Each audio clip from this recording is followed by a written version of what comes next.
اعوذ باللہ من الشیطان الرجیم بسم اللہ الرحمن الرحیم الصلاۃ والسلام علیک یا سیدی یا رسول اللہ وعلی آلک واصحابک یا سیدی یا حبیب اللہ۔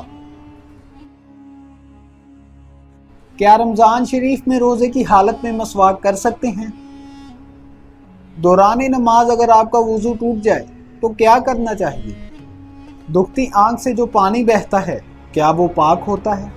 ان سب سوالوں کے جواب کے لیے ہمارے فیس بک پیج پر جائیں۔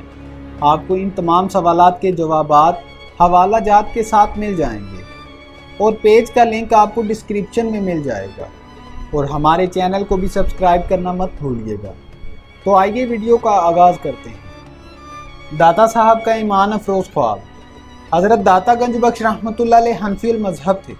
سیدنا حضرت امام اعظم ابو حنیفہ رحمۃ اللہ علیہ سے خاص عقیدت رکھتے تھے۔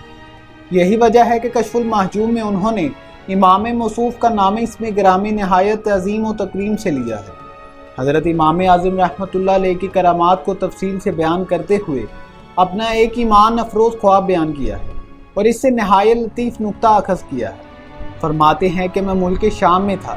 ایک دفعہ حضرت بلال رضی اللہ تعالیٰ عنہ مؤذن رسول صلی اللہ علیہ وسلم کے روضہ اطہر کے سرحانے سو گیا اور خواب میں دیکھا کہ مکہ معظمہ میں ہوں۔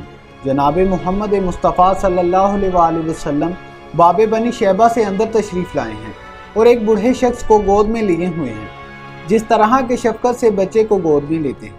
میں دوڑ کر حضور نبی کریم صلی اللہ علیہ وسلم کی خدمت میں حاضر ہوا۔ سرکار صلی اللہ علیہ وسلم کے پائے اقدس کو بوسہ دیا۔ میں حیران تھا کہ یہ بزرگ کون ہیں جنہیں حضور نبی کریم صلی اللہ علیہ وسلم نے اٹھایا ہوا ہے۔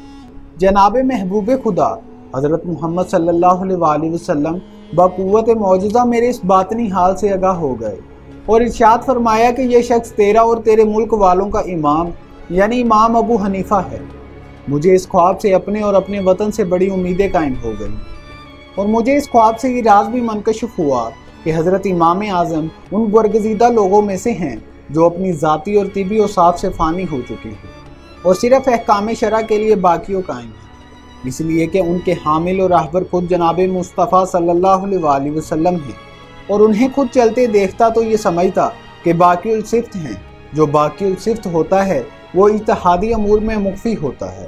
یا مصیب، چنانچہ انہیں اٹھا کر لے جانے والے خود حضور نبی کریم صلی اللہ علیہ وسلم ہیں، اس لیے کہ وہ اپنی صفات سے فانی اور رسول اللہ صلی اللہ علیہ وسلم کی صفات سے باقی ہیں۔ جب پیغمبر سے خطا کا صدور ممکن نہیں تو جو نبی کریم صلی اللہ علیہ وسلم میں اپنے آپ کو فنا کر چکا ہے اس سے بھی خطا کا صدور ممکن نہیں۔ داتا صاحب مزید فرماتے ہیں کہ یہ ایک لطیف رمز ہے